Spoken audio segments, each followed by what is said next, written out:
배웠던 내용은 결국에 선형 모형, 그죠? 그다음에 이제 로지스틱 리그레션을 저희가 배웠었죠. 혹시 이제 공부하시다가 궁금하셨던 점 있으신가요? 이제 그 과정에서 저희가 그라디언트 디센트도 우리가 배웠었고, 더 나아가서 또 슈퍼베이스 러닝 뭐고, 슈퍼베이스 러닝 뭐고, 이제 그런 것도 우리가 한번 살펴봤었습니다. 그 과정에서 혹시 궁금하셨던 점 있으시면 말씀 한번 부탁드리겠습니다.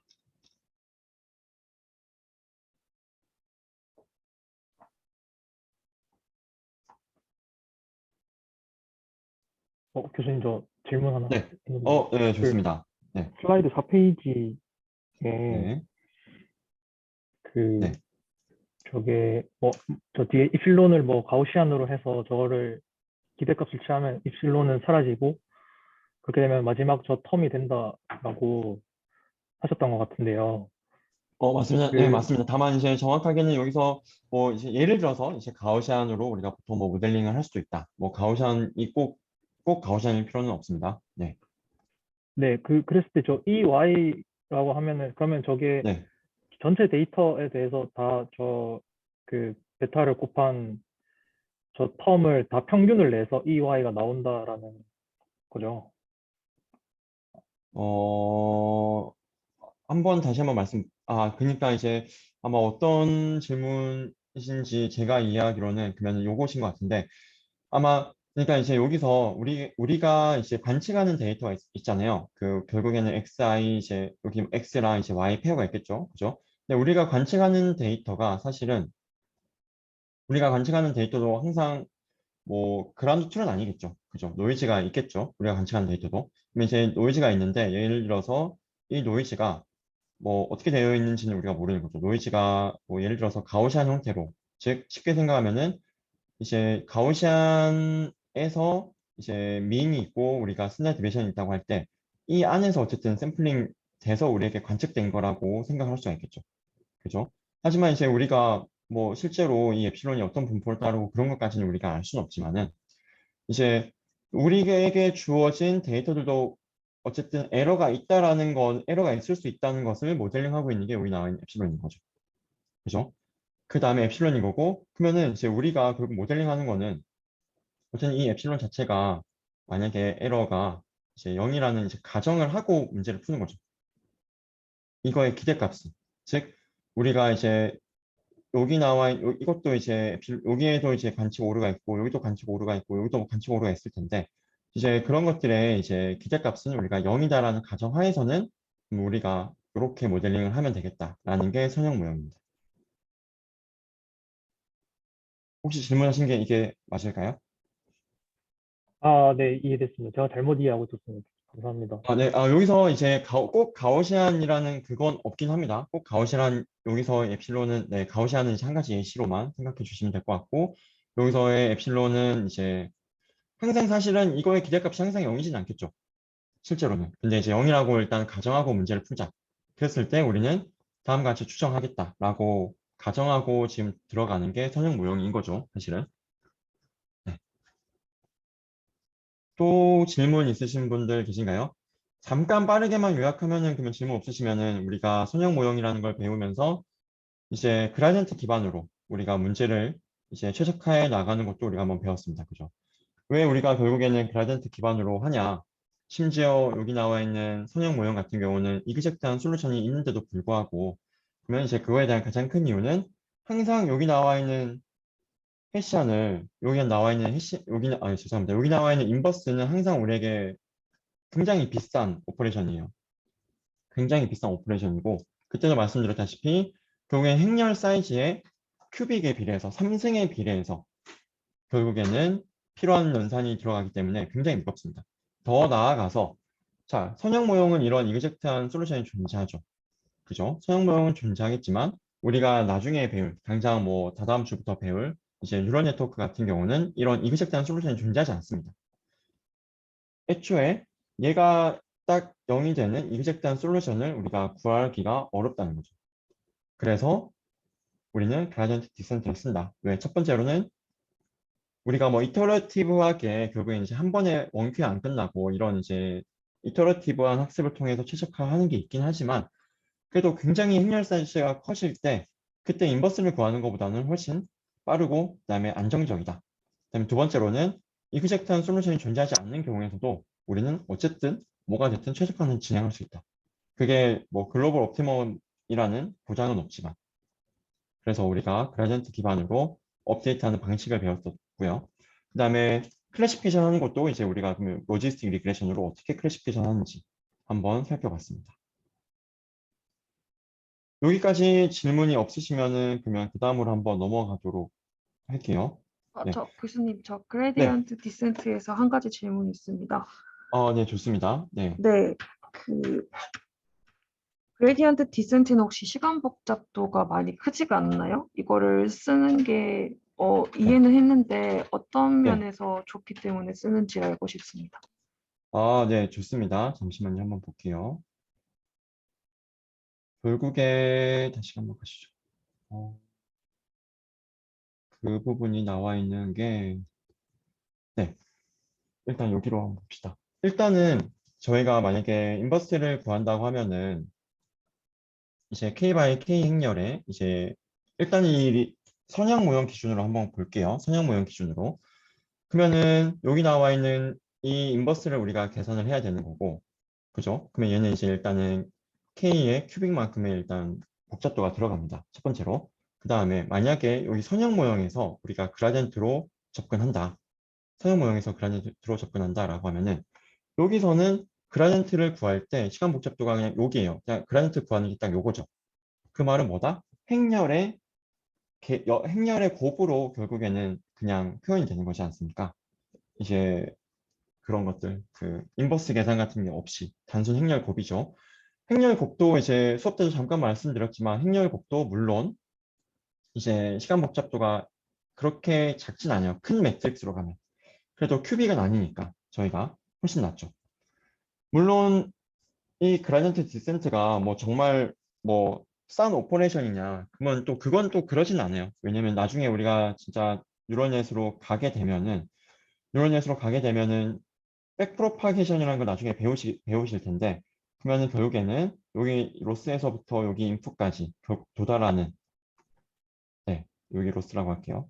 그다음에 이 레이어를 결국에는 뉴럴넷이라는 게 특별한 게 아니라 로지스틱 리그레션 같은 거를 결국에는 계속 깊게 쌓는 겁니다. 계속 깊게 쌓아요. 계속 깊게 쌓는 거고 그러면은 결국에는 그라디언트를 이렇게 체인룰을 통해서 쭉 내려와야 되는데 우리가 그거를 이제 몇 번 쌓았냐 결국엔 여기에 비례하는 거거든요. 레이어 깊이에도. 그래서 우리가 얘가 굉장히 깊어지면 깊어질수록 얘도 그렇게 싼 오퍼레이션은 아니다. 근데 여기서 애초에 역행렬을 구하는 것 자체가 쉽지 않은 거죠.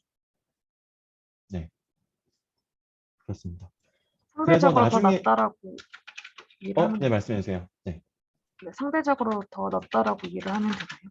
네, 그렇죠. 역행렬을 구하는 것보다는 훨씬 낫다. 네, 그거보다는 훨씬 낫다라고 말씀을 드릴 수가 있을 것 같습니다. 네. 또 질문 있으신 분?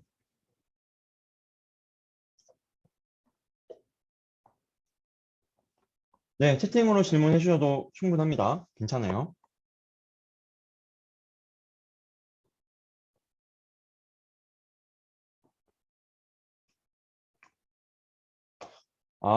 아까 엡실론이 0 그걸 질문해 주신 것 같은데요. 그거는 우리가 그렇게 가정을 하는 겁니다. 그렇다고 이제 우리가 가정했을 때 선형 모형을 우리가 쓸 수 있다라고 이제 우리가 문제 상황을 만드는 거고요. 실제로 기대값이 뭐 0이 아닐 수도 있는 거죠. 실제로 우리가 관측하는 데이터들의 에러는. 그죠? 그 다음에 이제 여기서의 이제 정의를 한번 보시면은 그 어디에서도 정규 분포 얘기는 없습니다. 그러니까 예를 들어서 엡실론이 이제 정규 분포 0,1을 따르고 뭐 그런 식으로 우리가 모델링 할 뿐이지 여기서 뭐 엡실론이 정규 분포를 따른다. 이제 뭐 그런 뭐 제약이 있거나 그러지는 않습니다. 네, 또 질문 있으신 분? 네, 맞습니다. 네. 네, 교수님, 저 질문 하나 있습니다. 네, 잠시만요. 네, 질문 한번 해주세요. 먼저. 김병철님은 잠시만 그만 기다려주세요. 네, 근데 저 그 9페이지에서 네, 그 SSE가 최소값이 되는 거를 베타에 대해서 미분해서 0이 되는 그러한 베타가 SSE가 최소가 된다라고 하셨는데, 네. 0이 되는 게 최대도 있지 않나요? 아, 그죠. 네, 그래서 이제 뭐 정확하게는 여기서 그러면은 이제 그러니까 뭐 진짜 그걸 우리가 보이려면은 그러면은 그 세컨 그라디언트까지 그러니까 이제 세컨 오더까지 미분해가지고 그죠. 그러니까 아마 이거냐 물어보신 것 같아요. 그죠. 근데 네. 사실은 뭐 정확하게 하려면 세컨 오더까지 가긴 가야겠죠. 세컨 오더까지 가서 이제 얘가 정말로 그러니까 뭐 세컨 오더로 가면은 이제 그때는 얘는 이제 증가 형태고 얘는 뭐 감소 형태겠죠. 그죠? 이제 그것까지 봐야겠지만은 사실은 이제 여기서 결국에는 얘가 이런 컨벡스 형태인 거 우리는 알잖아요, 사실은. 그래서 여기서는 생략하고 간 겁니다. 네, 감사합니다. 네, 네. 그 다음에 이터러티브한 알고리즘, 그죠? 저희가 그라디언트 디센트를 할 때, 그죠? 그라디언트 디센트 할 때 초기 값으로 저희가 일단 0.0으로 일단 여기선 제가 설정을 했죠. 이거는 뭐 초기 값은 여러분 마음대로 정하시면 됩니다. 여러분 마음대로. 정말 마음대로 정하시면 되고, 이게 어떻게 정하나요? 초기 값을. 아, 그죠. 이거의 답을 알고 계신 분은 꼭 저를 찾아주세요. 네, 저도 너무 궁금합니다. 이게 너무 중요한 문제고요. 너무 중요한 문제인데 너무 어려운 문제기도 해요. 초기값 찾는 게. 이제 왜냐면은 뭐 되게 재밌는 연구들이 되게 많아요. 초기값 관련해서. 사실은 그러니까 이제 뭐랄까요. 우리가 뭐 뉴럴 네트워크라고 하면은 뭐 뉴럴 네트워크를 이제 뭐 레이어마다 이렇게 쌓아 나갈 거잖아요. 그럼 이제 파라미터도 이렇게 있고. 그럼 사실은 뭐 지금 나오는 뭐 모델들의 파라미터는 지금 뭐 빌리언 단위로 지금 가고 있죠. 그러니까 뭐 10억 개 넘어간다는 겁니다. 그럼 사실 이 10억 개를 우리가 어떻게 이니셜라이즈 해야 될까? 어쨌든 이니셜라이즈는 필요하거든요. 그죠? 이걸 어떻게 초기 값을 정해야 될까? 사실은 딱 이렇다 하는 딱 뭐랄까요? 우리가 흔히 말하는 국룰은 없는 것 같아요. 이제 여러 가지 이제 방향성은 있지만 그래서 나중에 우리가 딜레이어 쌓아 나가면서 배울 겁니다. 이제 뭐 사베르 이니셜라이제이션, 그다음에 허 이니셜라이제이션 어떻게 이니셜라이즈 해야지 좀 레이어를 쌓아 나갈수록 좀 더 안정화될까? 그걸 우리가 나중에 배울 거고요. 그다음에 뭐 얘가 이제 뭐 얼마나 굉장히 크리티컬하냐라고 하면은 뭐 그런 연구들도 있습니다. 뭐 로터리 티켓이라는 논문을 아마 보신 분도 있으실 것 같은데요. 로터리 티켓이 여러분 뭔가요? 뭐 복권이죠, 그죠? 복권이죠.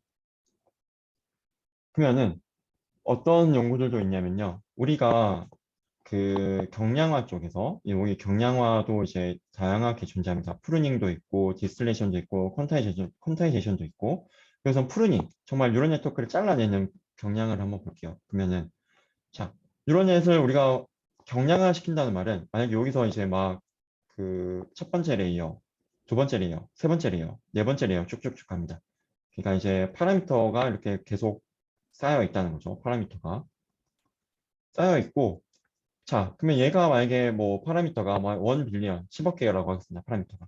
그러면 경량화한다는 말, 여기서 프루닝으로 경량화한다는 말은 어떤 말이냐면 얘를 자른다는 말이겠죠. 결국엔 여기서도 자른다는 게 다양한 의미가 있습니다. 노드를 자를 수도 있고 웨이트를 일부 자를 수도 있고 다 제각각의 방향이 다 있습니다. 다양하게 있고 어쨌든 잘라서 없앤다는 거예요. 그러면은 보통 경량화가 어떻게 됐었냐면은 이제 처음에 1 빌리언을 일단 뭐 어떤 걸로 이니셜라이즈를 하든 일단 학습을 시켜요. 일단 학습을 시켜놓고 그러면 엄청 막 학습이 잘 됐겠죠.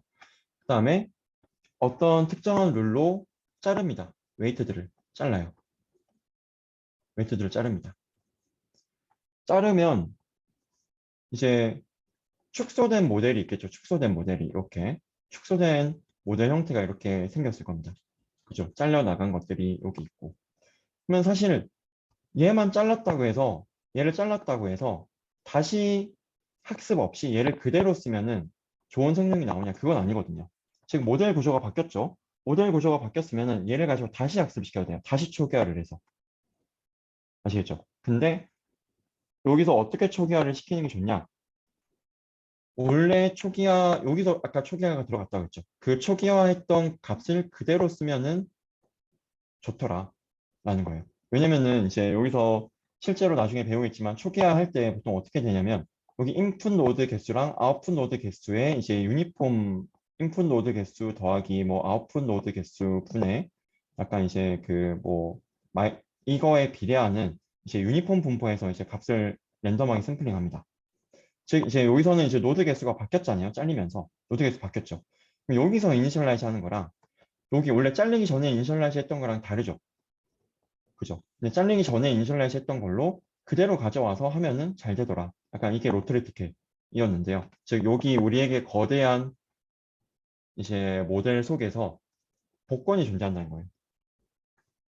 약간 이제 바다 뭐 모래 속에서 그 진주 찾는 것처럼 어떻게 조합을 해가지고 일부를 가져오면은 그 조합만으로 다시 학습시키면 이제 굉장히 적은 막 1%의 파라미터만으로도 얘와 유사한 성능을 내는 모델을 만들 수 있다. 이제 그런 것들이고 여기서도 어떻게 이니셜라이즈 하냐에 따라서 굉장히 성능이 많이 달라집니다. 그래서 이니셜라이즈를 하는 거는 이제 굉장히 뭐 쉽지 않은 문제고 그와 관련된 이제 몇 가지 연구들은 소개를 할 거예요. 근데 아직도 필요한 연구인 것 같고요. 옛날에 그 뭐 친구가 이런 말을 한 적이 있어요. 근데 걔가 연구를 하진 않았었는데 그거를 이렇게 하면 어떨까라는 뭐 그런 아이디어도 있었는데 어떤 아이디어였냐면요. 이제 우리가 결국엔 이니셜라이즈를 하겠죠. 이제 뉴럴 네트워크를 이니셜라이즈를 할 거고, 그죠? 할 거고 뭐 이렇게 하겠습니다. 근데 이제 우리가 만약에 엠니스트는 사람의 숫자, 사람의 손글씨 데이터를 이제 0이냐, 1이냐, 2냐 또는 이제 9냐 10개의 클래스 중에서 하나로 맞추는 태스크입니다. 엠니스트 데이터에 대해서. 즉 클래스가 10개, 정답지가 10개 중에서, 즉 객관식 10개 중에서 하나를 맞추는 태스크라는 거예요. 그랬을 때 우리가 만약에 랜덤하게 이니셜라이즈를 해요. 랜덤하게 이니셜라이즈를 해가지고 데이터를 넣었습니다. 그럼 사실은 그때는 우리가 한 번도 학습이 된 게 아니잖아요. 이니셜라이즈만 한 거니까. 뉴럴 네트워크는. 이니셜라이즈만 하고 데이터를 넣은 거니까. 그죠? 그러면 근데 우리가 어쨌든 이니셜라이즈를 어떻게든 했으니까 여기서 이제 0에서 9 사이에 값이 나올 이 이미지가 0일 확률부터 해서 1일 확률, 2일 확률, 9일 확률이 다 10%씩 다 공정하게 나오진 않을 거예요. 딱 이렇게 균형 있게. 왜? 우리가 어쨌든 랜덤 이니셜라이즈 한 거니까 10%씩 나오는 게 오히려 신기하죠. 어떤 거는 12%, 어떤 거는 뭐 15%, 어떤 거는 뭐 20%, 어떤 거는 또 9% 이렇게 나올 거예요. 그죠? 근데 그냥 그 친구가 한 말이, 그러면은 애초에 이니셜라이즈를 우리가 다 10%씩 나오게 우리가 좀 이니셜라이즈를 해버리면 어떨까? 그러면은 좀 더 이제 완전 가운데에서부터 모델 학습이 더 빨리 되지 않을까? 약간 뭐 그런 얘기를 했었는데, 모르겠네요. 아직 뭐 아무도 안 한 것 같습니다. 네, 뭐 이런 얘기들도 있었고, 이니셜라이즈와 관련해서는 굉장히 중요하면서도 어려운 것 같아요. 솔직히 말씀드리면. 네, 그렇습니다. 또 질문 있으신 분?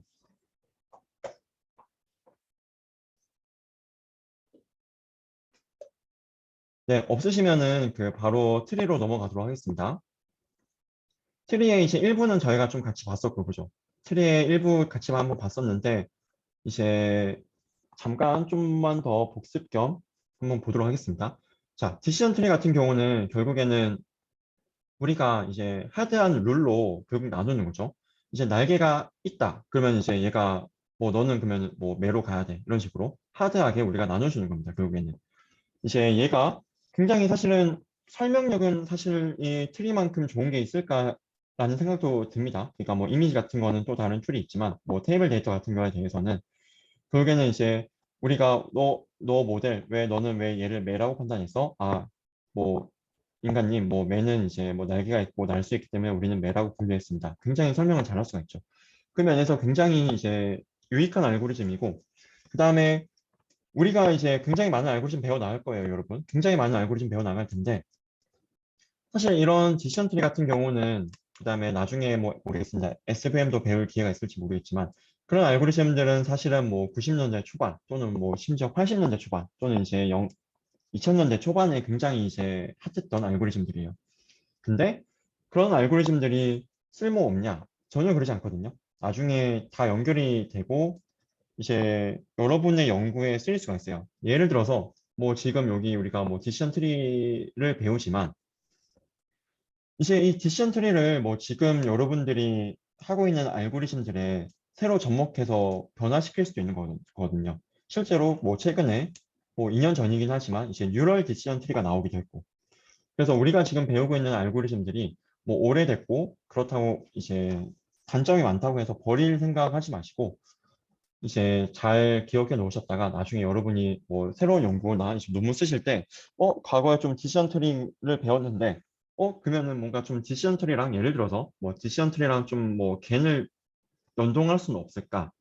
이제 뭐 그렇다든지 아니면 나중에 우리가 실제로 이런 연구는 있었던 것 같아요. 우리가 문장을 생성한다라고 하면은 이제 결국 이제 뭐 문장이 이렇게 생성이 나가겠죠. 뭐 번역을 한다. 번역한다고 하면 이제 우리가 이제 한국어 받아서 이제 영문으로 번역을 하지 않겠습니까? 그럼 영문으로 할 때 이제 완전히 이제 룰 베이스로 완전히 이제 룰 없이 이제 완전히 이제 모델 기반으로 그죠? 이제 모델에 완전 데이터 기반으로 해서 이렇게 하나씩 생성이 나가는 것도 있고 아니면은 결국에 이제 언어라는 것은 계층적인 구조가 존재하잖아요. 그죠? 어떤 단어들끼리 이제 또 어디 뭐 품사에 속하고 그런 것들이 존재하죠. 그럼 이제 그런 것들을 이제 좀 트리 구조로 활용해서 문장을 생성한다든지 그런 연구들도 실제로 존재합니다.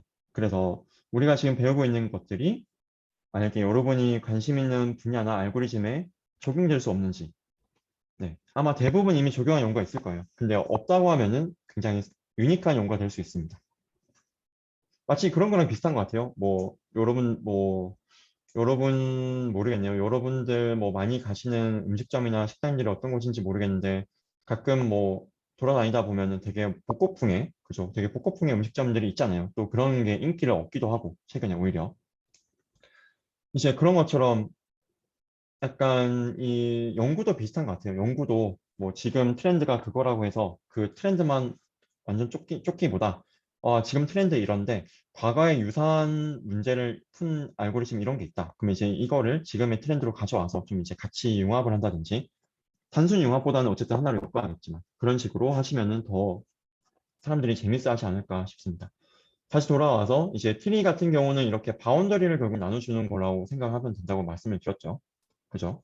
그다음에 지선 트리에 이제 굉장히 많은 알고리즘들이 있지만 저희가 배우는 거는 일단 바이너리하게 우리가 최대 이제 바이너리 2명까지만 자식을 나누는 걸 한번 가정하고 문제를 풀고 있었습니다. 그래서 저희는 결국 디시전 트리 같은 경우는 트레이닝 데이터를 기반으로 영역을 나눠주는 거고 그다음에 테스트에서 새로운 데이터가 들어오면 얘가 속하는 영역에 있어서 즉 얘가 이제 속하는 영역에 0이 많은지 1이 많은지를 통해서 메저리티 보팅을 통해서 우리가 얘의 클래스를 예측할 수 있다까지 봤습니다. 그다음에 리그레이션도 우리가 한번 봤죠. 리그레이션도 마찬가지로 영역을 나누는 겁니다. 영역을 나눠가지고 그러면 이제 좀 이제 평균이 비슷한 것끼리 영역을 나누겠죠. 그죠? 나눠가지고 이제 여기에 속하면은 나중에 테스트에서 아니 요게 이 x에 속하는 y 값을 궁금해한다. 그럼 이제 요것들의 평균을 우리가 예로 쓴다든지 그런 식으로 우리가 리그레션에 대해서도 디시전 트리를 활용할 수가 있다라는 점을 봤습니다. 그렇죠? 자, 그래서 이제 여기서 그러면 어떤 기준으로 우리가 디시전 트리를 만들어 나가야 될까? 였죠. 여기서 결국에는 이 과정입니다. 이 과정. 우리가 카트에서 두 가지 과정이 있었죠. 카트에서 두 가지 과정. 바이너리 트리로 구성한다는 점. 그 다음에 두 번째에서는 이제 각 리프에서 일단 현재 기준에서 가장 최소화된 에러를 가지는 겁니다. 현재 기준에서. 그죠? 여기서의 에러는 당연히 뭐 트레이닝 에러죠. 우리에게 테스트는 주어지지 않으니까. 그래서 사실 뭐 디시전 트리가 정말 그 현재 이 관점에서 즉 무슨 말이냐? 여기로 치면은 자, 지금 일단 1보다 큰 거랑 이제 1보다 작은 걸로 나눴어요. 그죠? 근데 얘가 일단은 지금 관점에서는 얘가 이제 가장 뭐 옵티멀한 선택일 수 있는 거고 로컬하게는. 근데 이 전체 트리 구성에서는 사실은 얘보다 뭐 예를 들어서 얘가 뭐 1.5인 게 더 좋을 수도 있고 아니면 얘가 2인 게 더 좋을 수도 있고 모르는 겁니다. 하지만 우리가 이제 그것까지 지금 고려할 수는 없기 때문에 일단 현재 기준에서 가장 최소화된 에러를 가지는 기준으로 우리가 분화해 나간다로 생각을 해주시면 될 것 같습니다. 아시겠죠? 그래서 여기서는 결국에 그리디하게 접근한다. 즉 현재 기준에서 가장 좋은 거. 그렇죠? 그러면 이제 우리가 정해야 되는 거는 이제 어떤 피처를 가지고 정해야 할 것인가. 만약에 앞서서 봤던 예시로는 두 가지의 피처가 있죠. 얘랑 얘, x가 두 개가 있는 거죠. 그 다음에 0, 1, 얘가 클래스인 거고 어떤 피처로 저희가 할 것인가. 그 다음에 어떤 그 각 피처별로 어떤 기준점, 그러니까 이제 예를 들어서 우리가 xi1 피처 기준으로 나눌 거다라고 했으면은 xi1이 예를 들어서 뭐 1 미만과 1 이상으로 나눌 것인지 아니면은 뭐 0.5 미만과 0.5 이상으로 나눌 것인지 그거를 우리가 보는 거죠. 그렇게 해서 기준까지 정하면 된다입니다. 여기서 만약에 리그레션 같은 경우는 결국에 이제 이렇게 우리가 로스를 결국 잡을 수가 있겠죠. 기준을. 즉 여기서 한번 보시면은 만약에 우리가 자 S EI 자 여기서는 이제 S EI인 거 그다음에 이제 S보다 큰 거. 이 S를 기준으로 만약에 우리가 딱 잘랐다고 하겠습니다. 그죠? 만약에 이제 리그레션 같은 경우는 앞서서 말씀드린 대로 결국에 디센트리를 리그레션에 어떻게 활용하냐면 나중에 여기 x에 들어오면 결국 이거의 평균으로 칠 거예요. 이거 평균으로.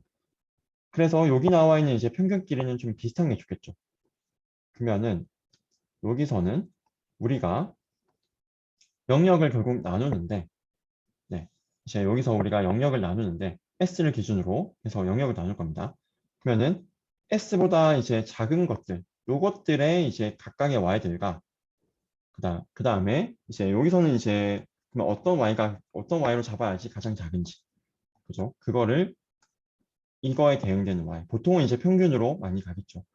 그다음에 여기서도 얘와 이 영역에서 가장 이제 또 y가 작으려면 어떻게 가야 되는지 그런 것들을 우리가 설정해서 기준들을 점점 잡아 나가고 있습니다.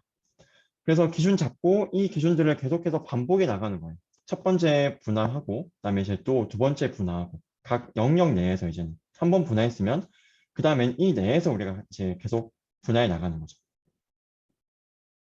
자, 결국에는 우리는 이제 특정한 이제 어떻게 나누는 게 이제 트리를 전체로 다 구성했을 때 가장 좋은지 알 수가 없어요.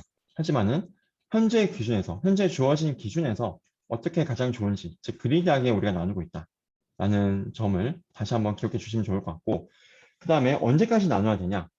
그러면은 그거는 이제 사람이 사실은 우리가 정할 수가 있습니다. 그거는 하이퍼 파라미터로 우리가 정하는 것들이고요.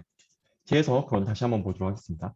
자, 클래시피케이션도 마찬가지예요. 클래시피케이션도 결국엔 현재 기준에서 가장 오류가 작은 걸 기준으로 해서 정합니다. 여기서 가장 오류가 작다는 거는 클래시피케이션에서는 아까 리그레션에서는 결국에는 이런 그 스퀘어 에러로 썸 오브 스퀘어 에러로 우리가 잡았죠. 그죠? 여기서는 클래시피케이션에서는 이제 또 몇 가지 존재합니다. 예를 들어서 네, 몇 가지가 존재하고 있고 가장 쉬운 예제는 그거 있죠. 결국에는 우리가 이제 가장 결국에는 이제 메이저리티한 0이 만약에 메이저리티한 거고 지금 분화된 거에서는 0이 만약에 10개 있고 1이 만약에 2개가 있다. 그죠? 아니면 여기서는 그러면 이제 전체 12개 분에 이제 2개가 약간 잘못 분류된 거잖아요. 얘가 이제 잘못 분류된 이제 비율로 볼 수 있겠죠. 그죠? 네. 그런 식으로 우리가 할 수가 있겠습니다. 그래서 리그레션과 클래시피케이션 모두 다 이제 잘못 분류되는 게 현재 기준에서 잘못 분류된 게 가장 작을 수 있는 피처랑 기준을 잡고 우리가 분해해 나간다. 그다음에 이제 거기서는 몇 가지 존재합니다. 클래시피케이션에서는 이제 다음과 같은 기준들을 써가지고 우리가 분류를 해 나가는데요. 아까 말씀드렸던 게 가장 여기서의 비율이 가장 작은, 즉 잘못 분류된 비율이 가장 작은 그런 비율로 우리가 접근하는 경우도 있고 또는 엔트로피 또는 지니 인덱스로 우리가 접근을 하기도 합니다. 이 엔트로피에 대해서는 다음 주에 이제 저희가 그 선형대수와 이제 좀 정보와 관련된 수학을 이제 간단하게 좀 같이 배울 텐데 그때 다시 한번 다루도록 하겠습니다.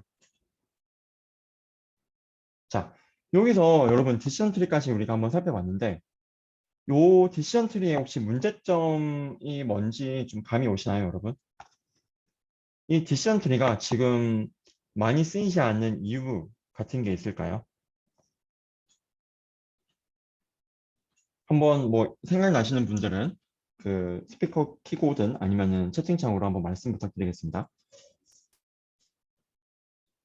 디시전 트리가 많이 쓰이지 않는 이유. 선형 문제만 해결할 수 있나요? 선형 문제만 해결할 수 있다는 게 어떤 의미일까요? 제가 잘 이해를 못한 것 같습니다. 선형 문제라는 게 혹시 어떤 어, 뭐 여기서 모르겠네요. 선형 문제가 어떤 의미였는지는 잘 모르겠지만, 뭐 예를 들어서 사실은 이미지도 여기다가 넣을 수는 있는 거긴 하죠. 이미지도 사실은. 왜냐면은 이제 이미지도 우리가 만약에 엠리스트면 28 x 28이라고 하면은 얘를 쭉 펴가지고 7, 8, 4로 나누면은 이제 여기가 첫 번째 피처, 두 번째 피처, 세 번째 피처 이렇게 되는 거잖아요. 그죠? 그러면 만약에 뭐 첫 번째 피처가 뭐 픽셀이 흰색이면 뭐 이제 여기로 가고 픽셀이 뭐 검은색이면 여기로 가고 그런 식으로 나눌 수가 있기도 하죠. 이미지도. 그 몇 개 이제 나오는데요. 뭐 데이터가 너무 많으면 이제 또 어렵다. 뭐 차원이 높아지면 분류하기 어렵다. 네, 다 맞습니다. 다 맞는 말들이에요. 전부 다 맞는 말들이고, 전부 다 맞는 말들입니다.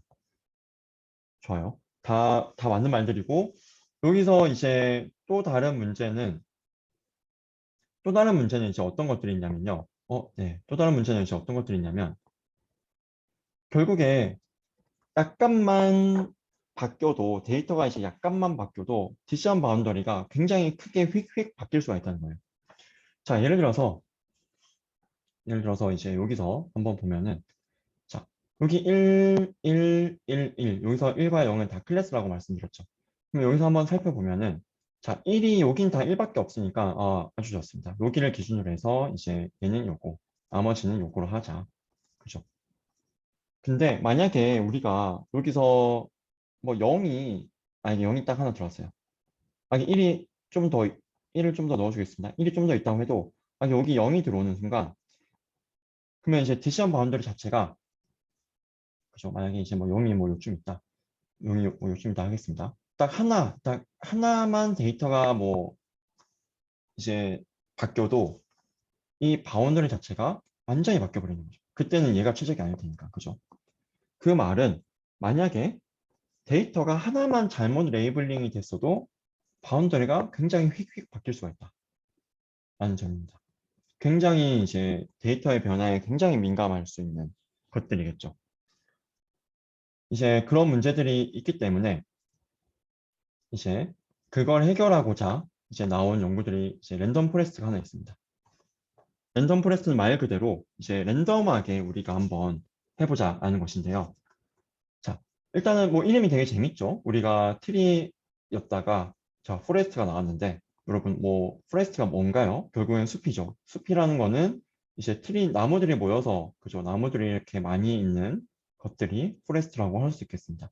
그럼 말 그대로 트리가 여러 개인가? 라는 생각이 들 거예요. 맞습니다. 트리 여러 개예요.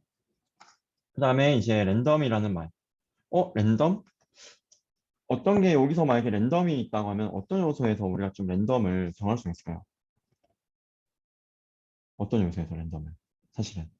이제 뒤에서 우리가 배우겠지만은 이제 부트스트래핑이라는 거를 결국 활용을 합니다. 이제 다시 네, 화면을 여기다가 하고 이제 부트스트랩을 하고 이제 어그리게이션을 하는 과정이 있는데 그 전체를 이제 줄여서 우리가 이제 배깅이라고 부르겠습니다. 배깅이라고 실제로 많이 부르고 있고 자, 배깅을 한번 이제 활용해서 랜덤 포레스트를 넘어갈게요. 자, 배깅이라는 건 이제 어떤 거냐면요. 자, 우리가 만약에 이제 P라는 이제 우리는 알 수 없는 포퓰레이션 모집단이라고 하겠습니다. 모집단이 있다고 그러면 할 때 여기서 우리가 이제 N개의 이런 이제 데이터 샘플을 막 가져왔어요. 그렇죠? N개의 막 데이터 샘플을 이제 막 받아봤습니다. 자, 그 다음에 보통 이렇게 하는데, 근데 우리가 이제 만약에 P에 만약에 접근이 가능하다면, P에서 만약에 이제 샘플링이 만약에 가능하다고 하면, 그죠? P에서 만약에 샘플링이 만약에, 즉 데이터를 우리가 많이 샘플링 할 수 있다고 하면은, 이런 식으로 하면은 더 좋지 않을까라는 거예요. 자, 여기서 N개를 데이터를 뽑을 건데, 자, 이 P에서 N개의 데이터를 뽑고, 그죠? 모집단에서. 그 다음에 얘를 가지고 우리가 트레이닝 할 수 있겠죠. 얘를 트레이닝으로 쓴 다음에 테스트에 대해서 우리가 예측할 수 있겠죠. 그 다음에 또 얘를 가지고 또 샘플링 해가지고 또 해가지고 또 또 동일한 테스트에 대해서 우리가 예측치를 만들 수가 있겠죠. 그때 Y2랑 Y1은 다를 수도 있겠죠. 왜? 학습된 데이터가 다르니까. 학습된 모델이 다르니까. 그 과정을 이제 N번 하는 겁니다. N번. N번 하는 겁니다. 이렇게. 여기까지 트레이닝, 여기서부터 테스트. 그러면은 우리는 이 배깅을 통해서, 그죠? 이 배깅을 통해서 우리는 뭘 할 수 있나요?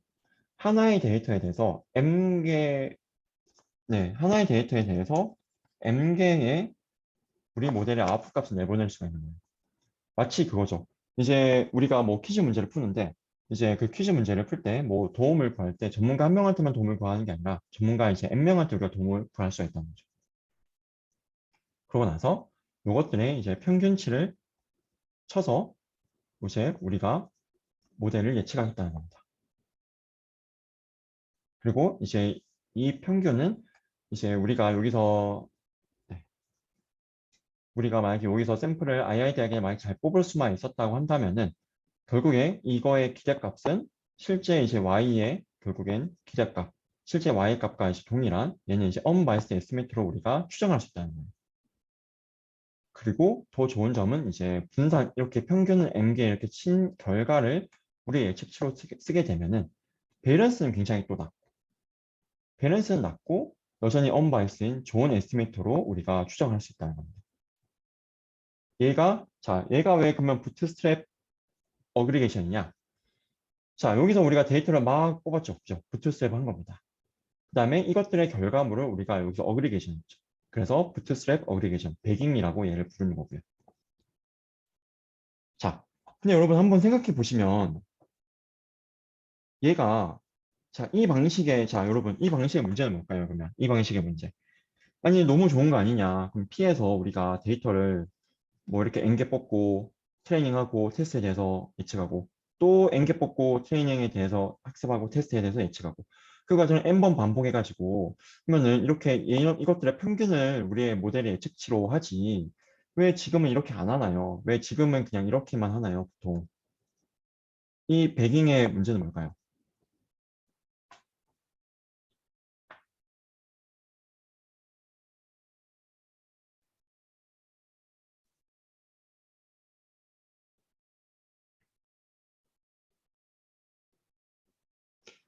네, 뭐 그 데이터 샘플이 고르게 섞이지 않는다 같은 일단 되게 다들 활발하십니다. 너무 좋습니다. 활발하신 것 같고요.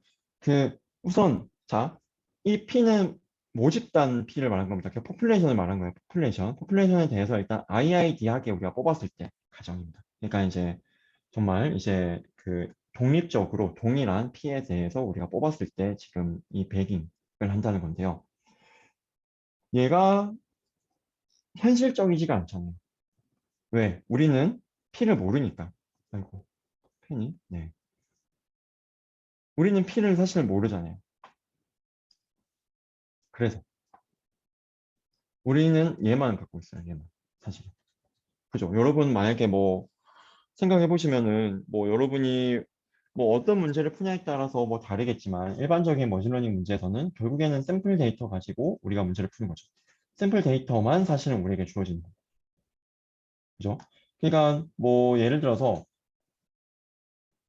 결국 우리가 만약 새로운 사람 얼굴 만들고 싶다. 그러면 우리가 하고 싶은 건 뭐예요? 새로운 사람 얼굴 만들고 싶다. 그러면은 결국에 우리가 개인과 VA로 하는 거는 결국에는 이 사람 얼굴 데이터의 분포를 결국 우리는 추정하는 거예요. 분포를 추정하는 거고 근데 우리에게 주어지는 건 뭐예요? 결국에는 유한한 사람 얼굴의 이미지예요. 전 세계 사람들의 얼굴 이미지를 다 모은다? 그래도 유한한 거죠. 그죠? 지금 우리가 전 세계에 있는 사람 얼굴 다 모은다고 해서 뭐 1년 후에 태어날 사람의 얼굴, 10년 후에 태어날 사람의 얼굴까지 다 있는 건 아니잖아요.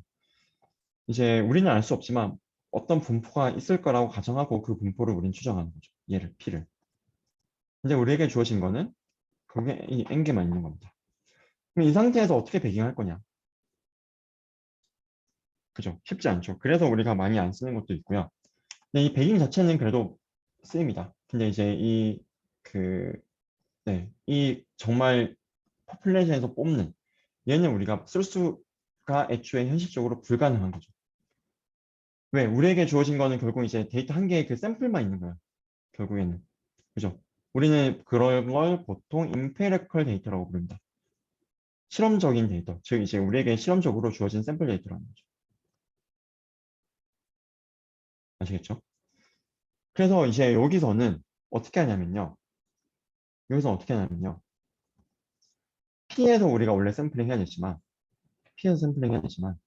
P를 우리 모르니까 마치 우리에게 주어진 이 임페리컬 데이터를 그냥 P처럼 생각하는 거예요. P처럼. 그리고 여기서 랜덤하게 뽑습니다. N개를. 여기서 랜덤하게 N개 뽑고, 또 랜덤하게 N개 뽑고, 여기서 또 랜덤하게 N개 뽑고. 그거를 마찬가지로 N번 반복합니다. 자, 여기서 그냥 N개 뽑으면은, 자, N개를 뽑는데, 이제 우리가 보통 이제 뭐 with replacement, 그죠? 또는 이제 without replacement라고 많이 부르죠. 이게 그 이제 with replacement라고 하면은 우리가 이제 뽑고 다시 이제 넣어준다는 거죠. 그죠? 그다음에 요거는 다시 안 넣어준다는 거죠. 이거 같은 경우는 다시 넣어주면서 N개를 뽑습니다. 왜? 만약에 다시 안 넣어준다고 하면은 그 N개가 이 얘랑 완전 동일한 N개가 뽑히겠죠. 근데 다시 복원하지 않는, 뭐 비복원이라고도 하죠. 네. 이제 우리가 뽑은 걸 다시 안 넣어줄 때는, 미안합니다. 네. 우리가 뽑고 다시 넣어줘서 이제 그 과정을 우리가 n번을 반복하면 동일한 게 여러 번 나올 수 있는 거기도 하죠. 그러면 어쨌든 이 데이터 분포랑 다른 데이터 분포가 학습되는 거긴 하니까. 그죠? 그 과정으로 우리가 진행을 합니다. 그렇게 해서 n개의 프레디션 값을 우리는 만들 수가 있는 거예요. 그래서 이러한 배깅 자체는 지금 우리가 랜덤 포레스트 설명하려고 지금 이걸 하고 있는 거긴 한데요. 이런 배깅 자체는 클래시피케이션에서도 많이 씁니다. 그다음에 뭐 각종 최근에도 이제 앞서서 말씀드린 것처럼 뭐 트리 구조가 이제 옛날에 나왔지만 이제 트리 구조가 옛날에 나와서 이제 뭐 더 이상 우리가 뭐 트리 구조를 안 쓰고 볼 필요 없다 그렇게 생각하지 마시고요. 여기서도 그 배깅 알고리즘은 굉장히 옛날부터 나왔던 알고리즘입니다. 얘를 가지고 뭐 지금 꼭 필요할까? 몰라도 되지 않을까? 라고 생각할 수도 있는데 최근에 실제로도 이런 부트스트래핑 더하기 이제 뉴럴 프로세스 관련된 연구들이 이제 뭐 작년, 재작년에 나왔었고요. 이런 시도들이 계속되고 있습니다. 그래서 이런 전통적인 알고리즘을 여러분이 지금 관심 있는 좀 최신 알고리즘들이 어떻게 적용해서 문제를 더 잘 해결할까를 한번 고민해 보시면 좋을 것 같고요. 다시 한번 정리하면은 배깅이라는 거는 현실적으로 우리가 포퓰레이션 데이터가 없기 때문에 우리에게 주어진 이런 샘플 데이터 또는 임페리컬 데이터에 대해서 우리가 복원 추출 방식으로 이제 with replacement 방식으로 우리가 진행을 한다. 샘플을 뽑는다. 그 샘플을 우리가 이제 n번 이렇게 쭉쭉쭉 진행해가지고 n개씩 이걸 n번 해가지고 각각의 클래시파이어를 학습해가지고 그죠? 각각의 클래시파이어를 학습해가지고 결국 이제 우리 모델이 내뱉은 값을 평균 쳐가지고 쓴다. 입니다. 자, 그러면은 이제 얘가 어떻게 이제 디시전 트리랑 이제 같이 연결될 수 있는지를 이제 여기서 한번 보도록 하겠습니다. 자, 여기서 다시 한번 보면은 이름이 랜덤 포레스트. 그죠? 말 그대로 이제 랜덤한 요소가 있다는 겁니다. 아시겠죠? 자, 그러면은 여기서 어떤 부분에서 또 랜덤한 요소가 있냐? 자, 그거를 한번 보도록 하겠습니다. 여기서 일단은 자, 트리가 여러 개를 만드는데 이 트리 어떻게 만드냐? 일단 우리에게 트레인 데이터 주어지면 얘를 앞서서 말씀드린 대로 부트스트래핑을 합니다. 얘를 부트스트래핑해서 이제 첫 번째 데이터셋을 만들고 또 두 번째 만들고 이렇게 가서 m개를 만드는 거예요. 그러면 첫 번째 데이터셋 만들었습니다. 그죠? 뻥튀기가 된 거죠. 결국에는 데이터셋이. 그러면 여기에 대해서 우리가 트리를 만들어요. 트리를 만드는데 디시전 트리 앞에서 한 거랑 똑같이 만듭니다. 근데 어떻게 만드냐?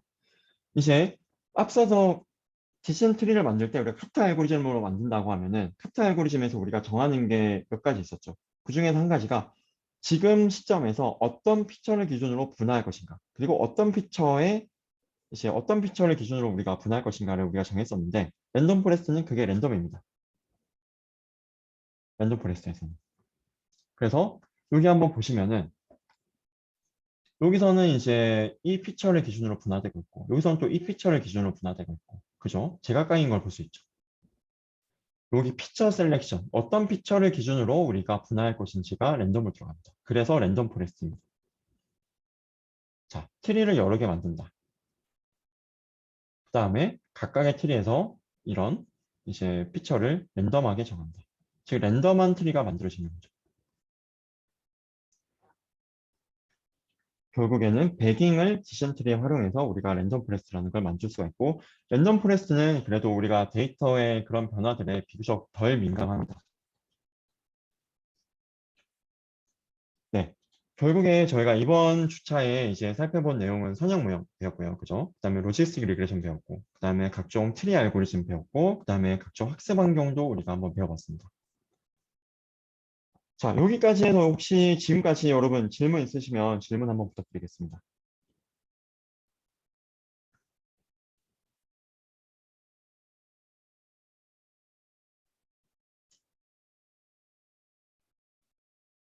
저 교수님, 저 질문 드리고 싶은데요.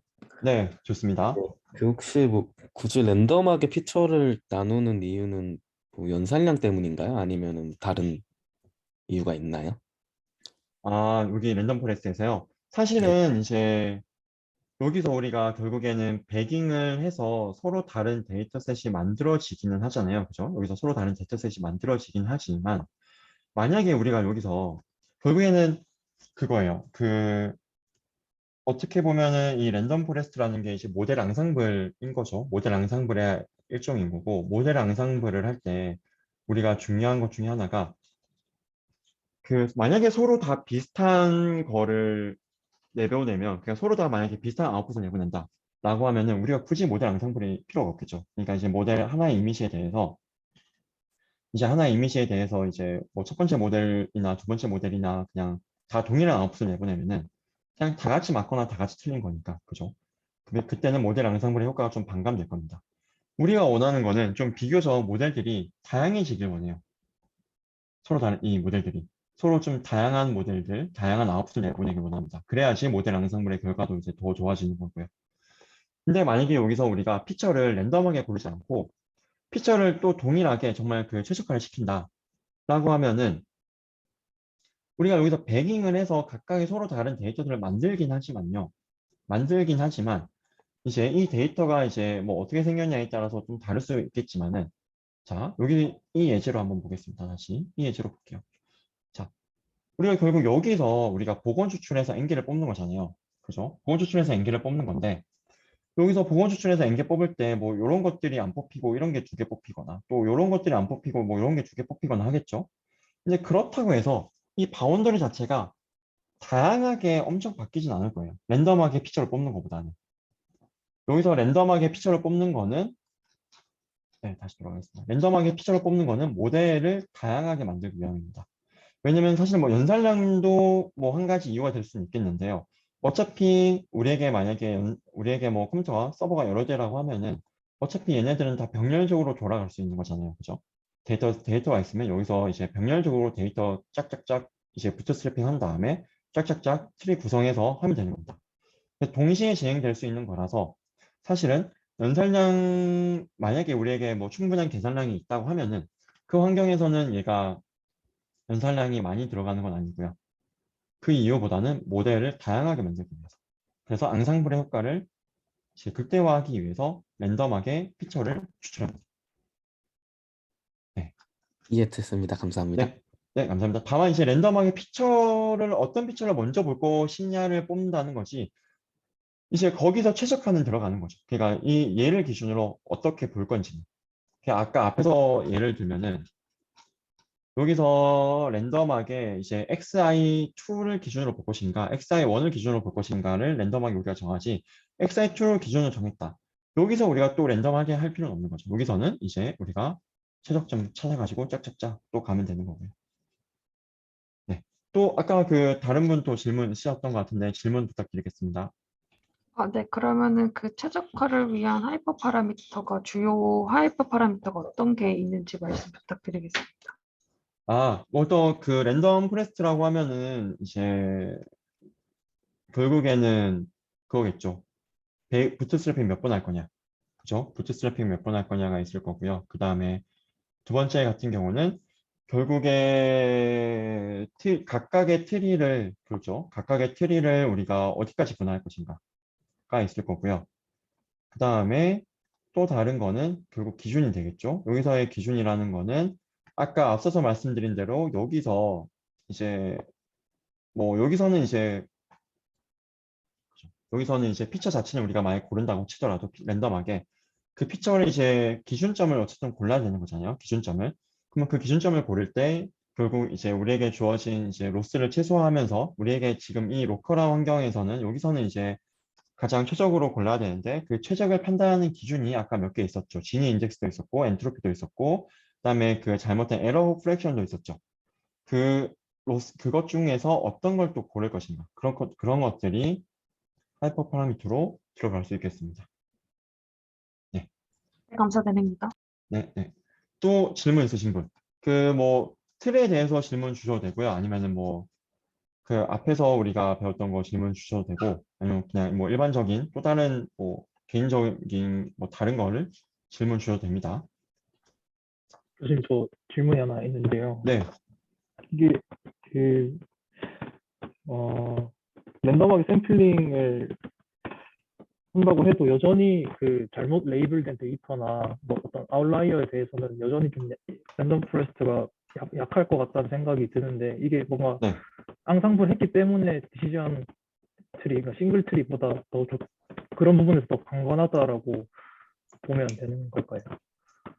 아, 네, 그것도 되게 좋은 부분인 것 같아요. 사실은 일단은 랜덤 포레스트에 대해서 이제 한번 보겠습니다. 랜덤 포레스트가 물론 이제 얘라고 해서 그죠, 노이시한 레이블이 들어오거나 그죠, 노이시한 레이블이 들어오거나 사실 이런 거를 우리가 코렉션 해주진 않잖아요. 그죠, 보정해주는 영역이 있진 않죠. 그렇기 때문에 얘도 당연히 이제 이 노이즈 레이블에 대해서 취약한 점은 분명히 있을 거예요. 다만 이제 어디까지나 트리에 비해서는 일반적인 디시전 트리에 비해서는 우리가 훨씬 이제 비교적 낮다는 거고요. 그 이유가 아까 말씀드린 것처럼 결국 뭐 배깅인 것도 있고, 그죠? 배깅인 것도 있고, 또 이제 두 번째로는 결국 여기서 피처들을 어쨌든 우리가 랜덤하게 또 고르기도 하잖아요. 그죠? 그 면에서 저는 왜냐면은 결국에는 이제 앞서서 만약 기존의 트리 같은 경우는 결국 주어진 데이터를 완전 골든 룰로 생각하는 거예요. 주어진 데이터가 골든 룰이고 무조건 얘를 그냥 잘 최적화시키는 게 가장 큰 목표였어요. 그죠? 근데 여기서는 이제 랜덤성이 사실은 들어가는 거죠. 뭐 어떻게 보면은 어떻게 생각하면은 이제 이 랜덤 포레스트는 우리가 데이터는 고정되어 있고 데이터는 이제 여기 000, 여기 111, 그죠? 이 과정에서 이제 피처를 랜덤하게 고른 거죠. 랜덤 포레스트는. 그죠? 근데 얘를 만약에 사실 얘랑 뭐 저 이제 이거는 그냥 제 개인적인 생각입니다. 근데 얘랑 사실 저는 같은 효과일 것 같은 게 데이터를 우리가 어떻게 좀 바꿔가지고 데이터를 우리가 좀 임의로 바꾸고 여기서 가장 최적의 피처를 찾는 거. 그거랑 얘랑 비슷한 효과가 날 것 같아요. 사실은. 그냥 마치 우리가 뭐 드랍아웃 나중에 배우겠지만 뭐 드랍아웃도 나중에는 이제 데이터 오그멘테이션으로 해석될 수 있거든요. 왜냐면 이제 데이터에서 어쨌든 우리가 변형한 게 또 그게 나중에 우리 피처 단위에서의 변화로 이어질 수 있는 거고 그런 연결관계가 있기 때문에 저 여기서도 어떻게 생각하면은 이제 이거는 그냥 제 개인적인 생각이라서 좀 조심스럽긴 한데요. 이제 여기서 피처를 랜덤하게 고른다는 거는 어떻게 보면은 약간 덜 최적화된 피처를 고른다는 거죠. 그거랑 이제 저는 비슷한 효과가 날 수 있는 거는 우리가 만약에 데이터를 잘 조합하고 나면은 그 피처가 가장 최적인, 우리가 여기서 랜덤하게 고른 피처가 가장 최적인 그런 데이터 환경에서 우리가 오그멘테이션 시키고 나서 학습한 거랑 비슷한 효과가 있지 않을까라는 생각도 듭니다. 네, 되게 그것도 네, 좋은 날카로운 질문이신 것 같습니다. 감사합니다. 답변 감사합니다.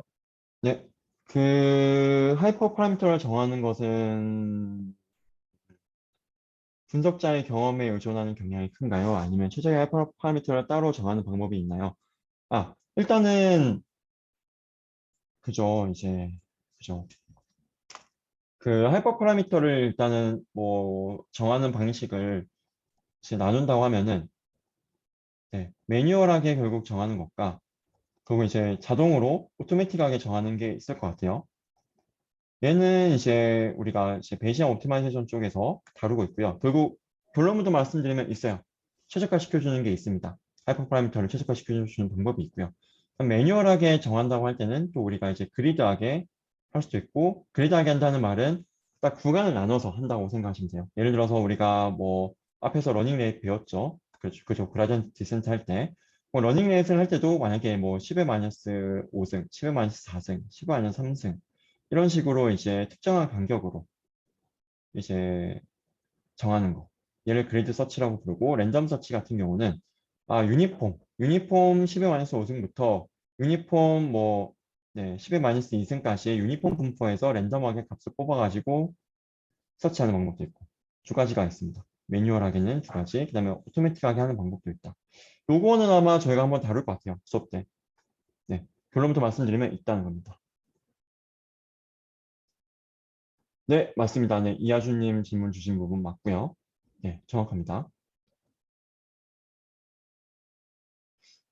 트리 모델에서 뿌리가 퍼져나가는 양상인데 뿌리가 모이는 모델도 있나요?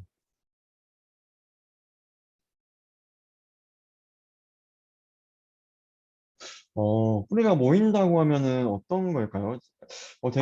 되게 참신한 아이디어인 것 같은데 저도 생각을 못 해봐가지고 여기서 트리가 그저 뻗어나갔는데